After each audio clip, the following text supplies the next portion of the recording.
Hi guys, welcome to another episode of the Real Football Talk. As always, I have Adil with me. Adil, how you doing? Yep, it's been good. Good. Very good win for England, wasn't it?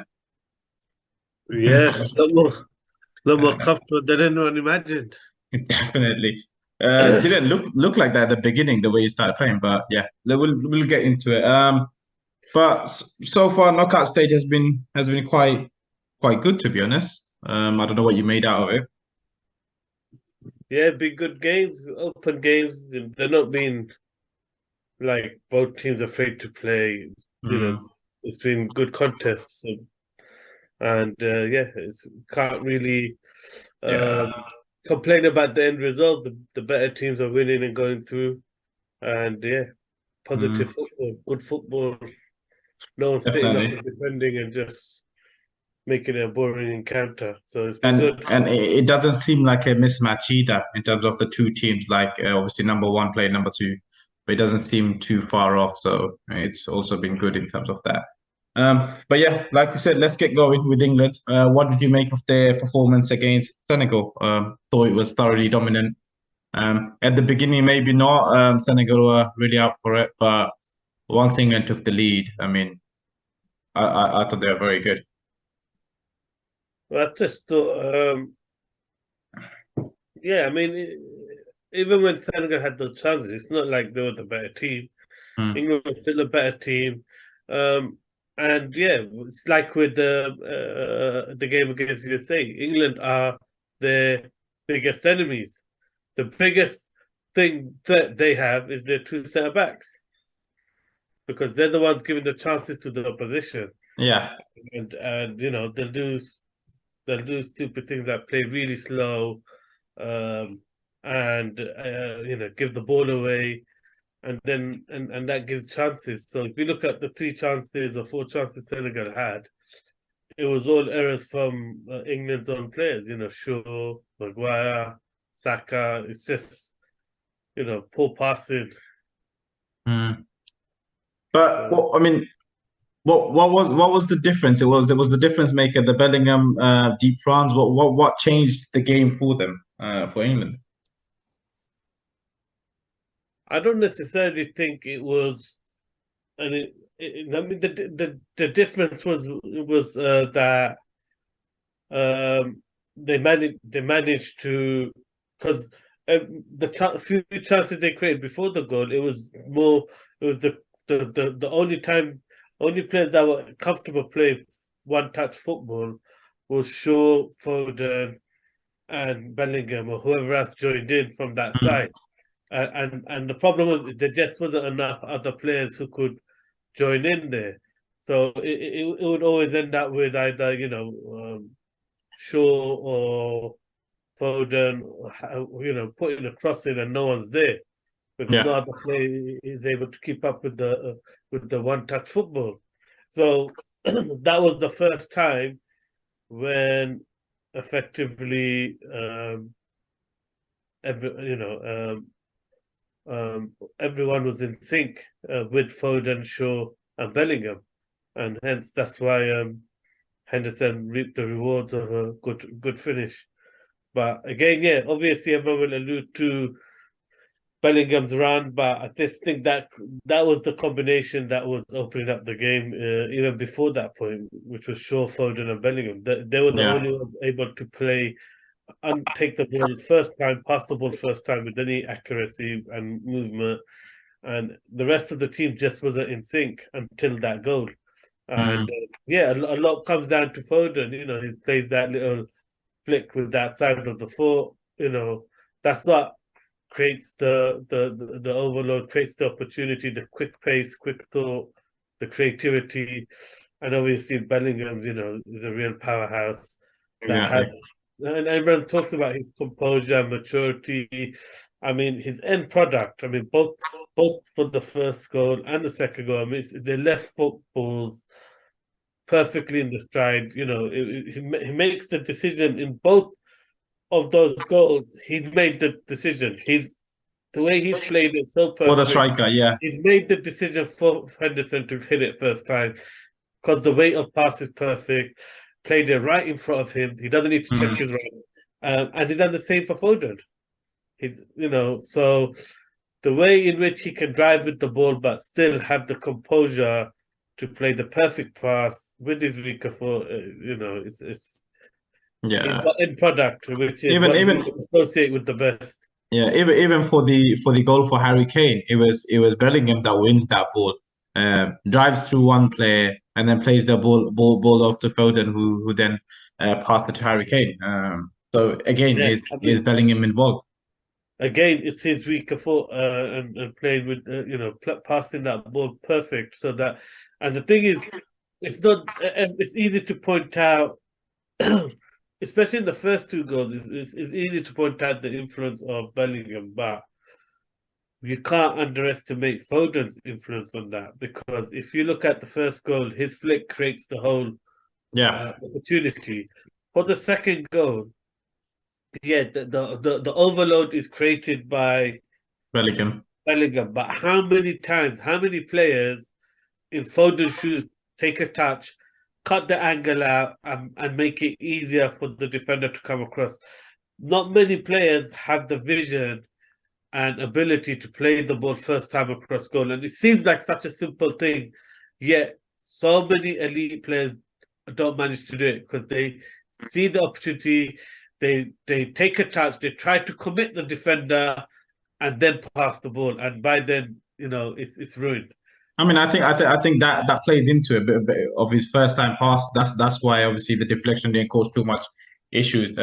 It's the quickness of thought, right? That's Yeah, what and picked him and, up. that, and So that's why Harry Kane had has the so time. much time Yeah. to take his time, get his stride, get his stance, and pick his spot. And there was never any doubt I that just Harry yeah. Kane was just going to bury it. I was gonna say I did think that he wasn't gonna miss. It's just like, yeah, 2-0.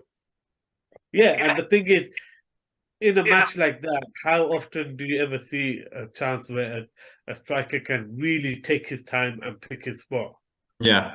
No, but it Mm, felt like everyone else was sprinting and Harry Kane was just, just walking. in a different, yeah, in a different time zone, just taking his time, like taking so long, and it just cynical.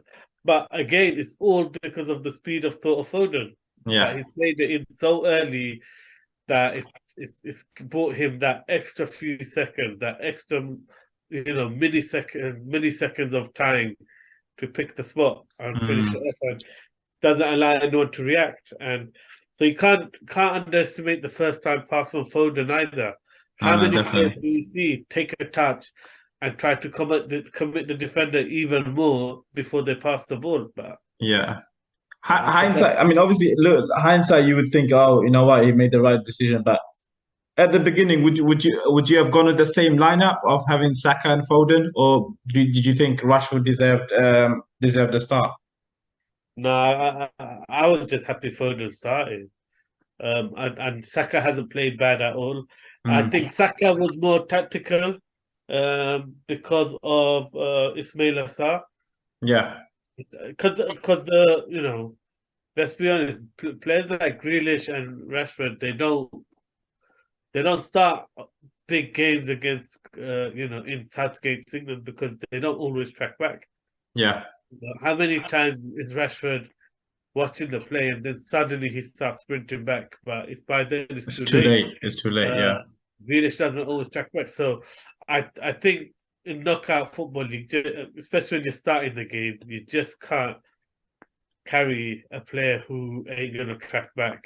Mm, So yeah, I wasn't surprised. It's the lineup that I was expecting, and Raheem Sterling's unfortunate, yeah, definitely. personal difficulties has allowed Foden to start, which is what most of us, or I certainly wanted anyway. I Probably wanted. wanted Yeah, yeah, no, Foden to definitely. be the But starter, and precisely he proved why, because he's the one England player that is a genuine playmaker. I mean, obviously you do have Madison in the squad, but it's what we said before the tournament started, that if he's slightly injured, then there's no point taking him, because the only games he was going to get were those dead rubber games in the group stages. yeah, he's not even going to get that now. But only the only question mark I had was probably is he going to switch to a back five because obviously of the knockout stage. But I think because it was Senegal, I think he obviously opted for that. Looking forward to France, do you think Southgate goes back to that three at the back? I think he's gonna genuinely think about it simply because of the pace. Yeah. He might want to drop Kyle Walker into a back three so that maybe like a Trippier can go in tight on Mbappe, and then if he Yeah. spins him, you got the Then you pace got side, Kyle Walker still to you help know. out. Yeah. Mm. So something like that might happen. I think, yeah, if there was a team where England would change the system for, it would probably be this France team because it's an intriguing matchup. Ultimately, they both have strengths that kind of expose the weaknesses of the other. You have England's weak lack of pace in the back line. If Kyle Walker there makes a difference, but he can't mark Outside. Mbappe and Ousmane Dembele. Do you Yeah. get it? Dembele is just as rapid and lethal, and then Giroud is going to muscle John Stones. John Stones. So it is a dangerous matchup, and then you got the power and the legs that the England midfield have. Well, I'm intrigued to see that battle against Tushimani and stuff. So it'll be really good. Bellingham versus Tushimani, the two youngsters that really taking the stage. So it'll be really good. Yeah, I mean, there's two things. This might be the game where they go to three at the back, or even if they don't, if they stick to four at the back, I won't be surprised if he plays Mount. Mount will come into the lineup For for Henderson, and I really? think, yeah, I think because they're gonna put Mount on Tchouaméni exactly how they did with him on Nah, I still think they should keep Tyler Adams. Henderson. Nah, Let's see. I Henderson. mean, I'm not saying that's what I would Yeah, do. yeah. I'm Mm. predicting the way Southgate thinks. And the way I think Southgate sees the game, I will not be. If he goes to four at the back, Mount will be starting. And if it's a If five, it's a five, then is he hopefully it'll taking be Bellingham five out two and going three. with Henderson and No, Declan I Rice? Do you think I reckon? think it'll be just right Bellingham. Mm. Everyone knows Bellingham. If there's a game you need Bellingham's legs, it's that game. I You mean, know, like I think even if we go with the four at the back, like Bellingham having that legs or that freedom, because knowing Henderson's there, obviously Southgate wants the security is there. That's just gonna help England because then they can break that line, break that French line because Rabiot's slow. well, The only one with the leg is Tushimani. the 4-3-3 is what's opened up, the game for England because it's given Bellingham more freedom to play like a Yeah, 10 more and join in the attack more. So definitely that change has made a huge difference. But in terms of the attacking, yeah. game, Mm. yeah, what's the chances of Southgate stick to 4-3-3 against It's done it until now, so let's be hopeful and think he's gonna do the same I again. don't know. I don't think it'd be the right thing to do though. No, you think you should No, you should change because it, you have to factor in the fact that Mbappe? Ousmane Dembele and Mbappe are going to dominate that back line. So you have Hmm. to think of something, but without trying to completely concede your strengths. I mean, how can England win this game, Adi? Do they stop the ball into Dembele and Mbappe, or is it that they allow the ball to go them and then obviously man mark them out of the game? What should England do from a coach's point of view? That's what I want to understand. Um, like I said, the two ways to go about it. I would stick to the full 3-3 lineup personally. Yeah. Because I just feel like uh, this France team does allow chances, does allow counter attacks, but you have to put numbers in the attack. You know, and I think if you change your formation with too many players to mark the France team, you're playing into their hands, because that's how their build up is. They go quite quickly into affecting to let the players play behind the ball as it is. So yeah, you want them having to defend. I think you want them having to um, pick up your players and think.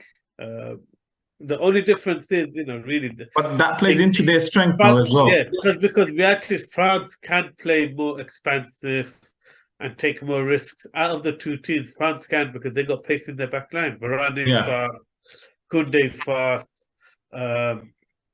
Upamecano is fast.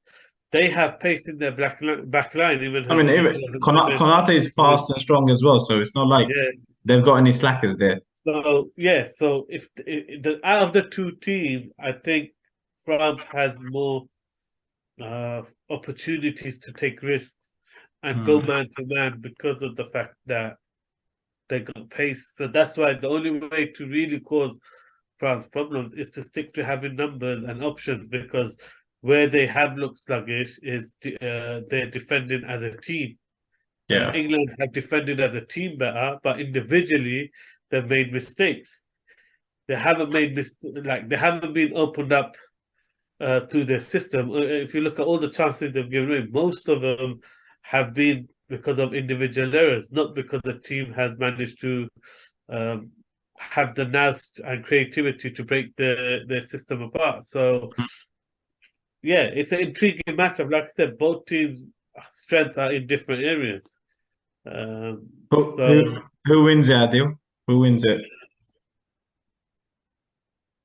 Like it's a real 50-50. I mean, because like I said, England's a better team as a team, but France have the better individuals, and they have the players that can win a game in a moment. As we've seen with nearly all of England's goals, they don't have that. Yeah. They score their goals through good play, good teamwork, really slicing teams. I mean, the quality of England's goals in this tournament have been excellent. Some of the best football and the best goals in terms of team goals are all England. Yeah. I mean, there's been individual goals and individual brilliance from other teams, but if you look at the hallmark of all of England's goals, most of them, they've been great football, excellent football, good 1-2 touch football, excellent build-up play. Yeah. And not many teams have done that or looked that good or coordinated in their attack. Yeah. So when England have got it right, they've looked really good. Even France, you can say the same thing, because it's they're waiting for a magical moment from Mbappe or Dembele. Like against the game against Poland. I mean, yes, they were dominating the game and creating chances, but it wasn't really, opened up apart from that Mbappe moments where he passed it to Giroud and a great finish, and then it was two magical moments again. They're both great finishes. No, but even before those chances, I mean, their game plan was get the ball to Mbappe and play off that. And can we not get Kyle Walker to mark him out? I mean, the only other team that probably doesn't attack, like uses all of its players in its and varies its attack, is Brazil. Yeah, but they just haven't had the sharpness in their combination play in and around the box. They seem to just go out wide and try and cross it. My problem with Brazil is I think they take too many touches, I think. Too many touches sometimes, Brazil. Yeah, but like I said, that intricate 1-2 touch combination play, England's the only team that's really done it successfully. So, yeah, it's a real 50-50 game. It depends on, I would say it could be England if one of the players wants to become the superstar. I don't think they got any. They got the players to do it, but is there going to be an England player that says, "I want to take this game by the scruff of the neck and make a name for myself," Mm. like Mbappe did 4 years ago, like he's doing now, where the guys who are the most ambitious want to make a name for themselves are doing so. They're stepping out of the shadows. They're wanting the ball. They're wanting to be in the big moments and create the big moments and etch their name in History, the yeah, history. yeah. I don't know if England's got anyone selfish enough to Mm. want that limelight or to play like that. And Because that's where I think in a game of what they call 50-50, it's normally individual brilliance that tips the balance. yeah, So yeah, it's either, I don't know, 1-0 to France or penalties. It'll go to penalties. listen, I think this is the moment for Let's see. Foden to prove a point. Southgate, Or Saka. I why? mean, Saka, Uh, Saka, Saka can easily, exactly. Mm, take control of a game. We've seen him do it for Arsenal, so he is a special talent too. It's just, mm. do they really have that ambition and see themselves as world beaters? And if they do, then yeah, England got a better chance, but they're a better I mean, team. the way it's lined up, obviously, it seems like whoever wins between the two from these two will probably go to the final because obviously looking at the other games, I mean obviously not I'm not saying I don't know. I think that's a other bit. games are easy. I'm not saying the other games are easy, but I'm saying in terms of the two teams and the other four teams that's left, they do look like the best out of the four after other four. Because For you me, got what? Spain, you got obviously Spain versus Morocco and that, Portugal versus Switzerland. yeah. So you're not gonna be overconfident if it's against Spain. I mean, Spain's played really well. They've dominated most of the game. Yeah, they don't have an out and out strike. Well, they're not. Morata is scoring, but it's not more off the bench. But I Mm. don't know. I wouldn't say Spain is an easy game. Portugal have enough, like France, individual talent to, they can step up their game and give anyone a match. So they're not easy games. If it was any one of those two that England would play or France would play, so it seems like that side of the draw has got all the Europeans, and the other side of the draw has got the other nations, Yeah, or other continent. Yeah, other continents. Yeah, so yeah, because Brazil's biggest bogey is against European team. The way it's going, it seems like they're not going to play a European nation until the final. So yeah, possibly. So yeah, I mean the three teams that's impressed me in terms of they've dominated the games and looked comfortable being in the lead or taking the game to the opposition from beginning to end has been England, France, and Brazil. yeah, Other teams have won, have looked good in moments, but haven't looked comfortable dominating the game. I mean, Argentina are starting to hit their stride, but you, they haven't got that fluidity that the no, other two teams no, have shown. So it is a bit of a shame that two of the probably strongest teams, two of the three strongest teams in the tournament so far in terms of performance are playing against each other. in quarterfinals. Yeah, Yeah, that would have been a good matchup in the semi-final, maybe. The definitely. occasion, and everything. But Definitely. talking of Argentina, obviously they beat Australia 2-1. Much better performance, you would say, from the previous group games. Does it seem like they're hitting the form at the right time? Um, yeah, I mean, you can see that there's a belief and a calmness in them. Thought Australia came back into it towards the end, and Yeah, yeah, I mean, Argentina were holding on slightly towards the end. So, um, yeah, as good as their performance was for most of the game, they still had to, put a shift in to see it out. Because ultimately Australia, once they got the goal, they did have them on the back foot, and they yeah, did go for it. So, yeah, I mean, again, it's dominant without really looking that threatening most of the time. I don't know. I just feel like there's a stature to the way England, France, and Brazil have played. Argentina seem to hit the stride. They're improving, but it's not as dominant. Do you know what it feels like? It just feels like there's something missing. There's a missing link, or there's just something disjointed within the Argentina team at the moment. They haven't fully, I think, know their best 11 yet, and that's concerning coming into a World Cup. I think Scaloni does know. I think Scaloni knows, but it's like with most of the teams, especially teams on that half of the draw, they have to do slightly more squad rotation because they have less rest between games. You look at Brazil played on Friday, now they're playing on the Monday. Yeah, It's 2 full days rest.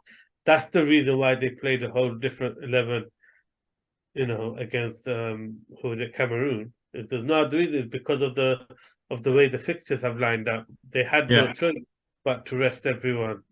So, I think Argentina is the same. The teams that have started the tournament later are having to do slightly more squad rotation because there's less rest between their group games and the knockout stages. Teams like England and France are more fortunate because they get a lot more rest time. In terms of Argentina's opponent, Netherlands, I mean, flat to deceive. I don't know what to make of them really. Like, it seems very boring the way they play, and it's just like waiting for a moment from Gapco or someone to open the game for them. I don't know. I think that's harsh. I think that they're playing, okay football, progressive football. It's just they don't have those special flair players, and it's very systematic, it's very tactical. You straight away know what are the set moves that they're going to do because they repeat the same set moves. They attack down the same side, so you know which fullback they've identified or which area of the pitch they've identified as the weakness. And yeah, they're like a drill sergeant. They do the same thing again and again. And it's worked because a lot of the goals have come from the areas they've identified on the pitch. A lot of the chances have come from the areas they identified. A lot of it is similar moves. And, they identified that right side, and Dumfries had 2 assists and a goal, and one of the performances of the tournament for a fullback. Fullback, yeah, definitely. But in terms of the matchup between Argentina and Netherlands, what do you make of it? Yeah, I think it's a tough matchup for Argentina. I mean, it's the type of team. Is it the type of team they struggle against? Yeah, because I mean, the good thing is they're not physical teams, so they will let you play. And I think Brazil, I mean, Argentina have struggled against teams that have taken the game to them and played physical, like we saw with Saudi Arabia. Yeah. So yeah, in terms of is Holland going to really press them high and play physical and go gun ho? No, they're not. They're going to be very methodical, very structured, but that also will cause them problems. So in terms of the way they attack, they'll expose any gaps that Argentina leave. And yeah, it's going to be a challenge for them because at the end of the day, Messi does nothing off the ball. It's just stands in one place. So now it's going to be interesting to see whether you can do that against a team that has Frankie de Jong in the midfield, who can literally dictate a midfield on his own if you don't press and close him down. Yeah. You could have a field day. So in that sense, yeah, I can see issues, but ultimately you always feel like a team that is that well drilled and structured might come unstuck against a team that has just that individual brilliance. Yeah. I mean, Messi's looks like his confidence is there. something. He's starting to hit more form. The more goals he scored, the more he feels like this is his time. and then you And can't discount the other quality players Argentina it's has. feeding into his belief, isn't it? It's feeding into their belief that, you know what, this is their World Cup, this is his World Cup. And it's just feeding into that. So I think the more he does it, he's just gonna make it for a more intriguing semi-final if they were to go through and beat Netherlands, because obviously they could potentially play Brazil.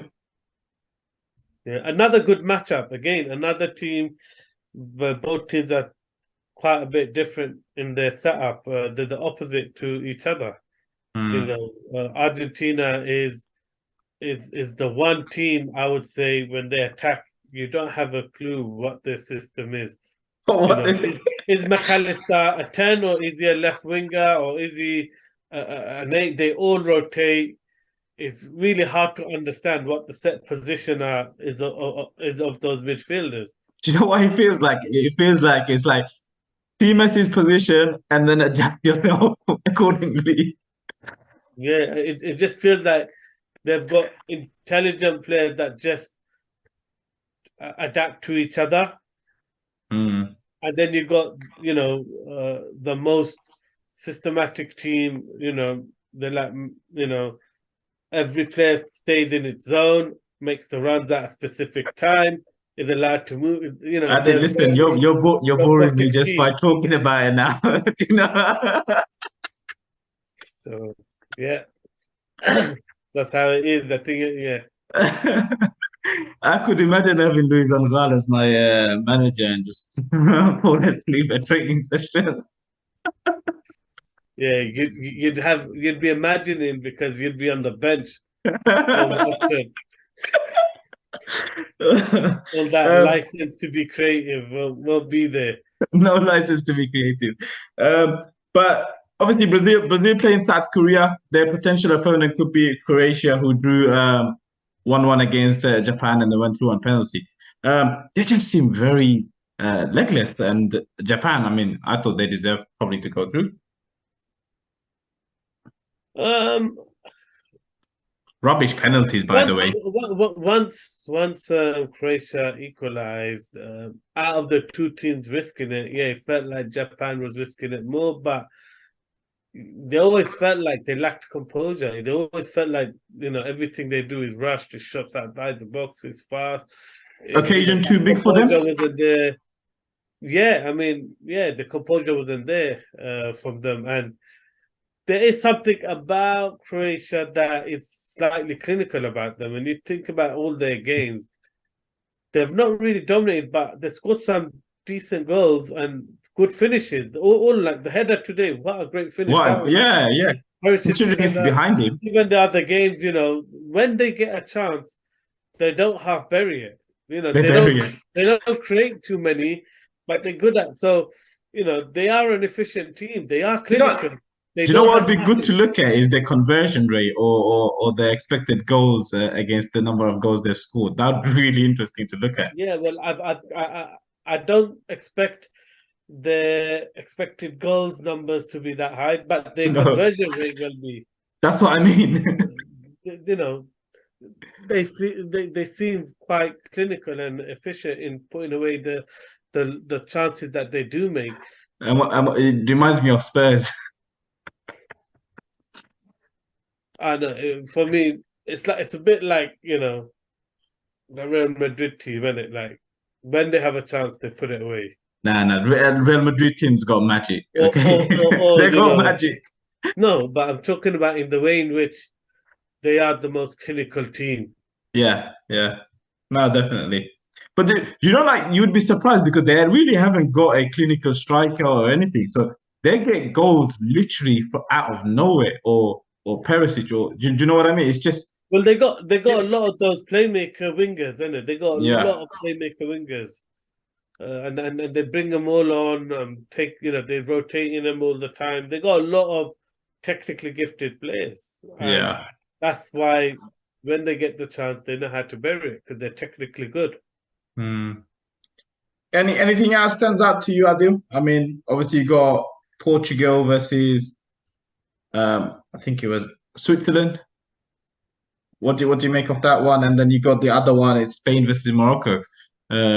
only was it not? They're not the only African. I was going to say nations to go through. Only African nation left though. Yeah, I think Spain, will win that one quite comfortably. Mind you, Morocco has played really well counter-attacking football, and they are going for it, but they get the ball in to their front players and give them the chance to kind of go at you. So yeah, they could hit Spain on the break because Spain are a bit reckless. That's again, all of them seem quite intriguing as a matchup. It's not teams that are similar. They all kind of do different things to each other, and yeah, it could be interesting. But I think Spain's got it good.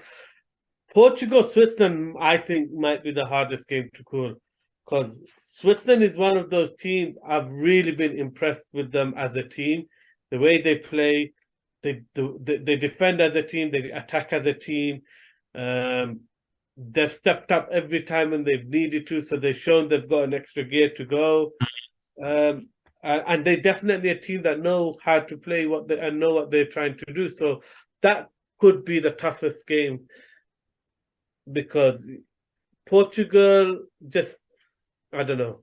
If Portugal feels a bit like watching Argentina, something like you can see the individual quality, individual flair. They play that simple 1-2 touch football, but you just don't feel like they're a team off the ball. Yeah. And when they attack, it's individual moments, not really a team. So that could be the toughest one to call. I wouldn't be surprised if Switzerland pulls off an upset. Switzerland's always been that team, isn't it? They've always got out of the group stages, always been tough to beat, always been a team. And Shaqiri always turns up for them in the World Cups and European Championships. Yeah, but this is the first time I would say they're playing a bit more progressive football. Yeah. They got goals in them. They've proven that. Yeah. And it's the football they're playing. It's good football. They attack. They create chances. Some of the goals they scored is like England. They're the one team where I thought when I've watched them play, they've really opened up the opposition. They've played really good football to open up the opposition. And look, what other teams scored as many sweaties as Brice and Bello has? Yeah, actually true. Yeah. Open goals, sweaties. That tells you really good build-up play. So I've actually been impressed with this version of Switzerland team because they are more attacking. Yeah, not as pragmatic as before, isn't it? So that's why. So, in terms of, we kind of missed it, but in terms of if you were to look back at the group stages, who would you say is the standout player from the group stages, or I think standout player of the whole tour is Mbappe. I mean, it's just the start. It's just the start, the celebration, the glitz, the moves. Listen, I love the celebration now, and then then the other one is probably Bellingham. Bellingham must be a front runner for young player of the tournament. It has to be.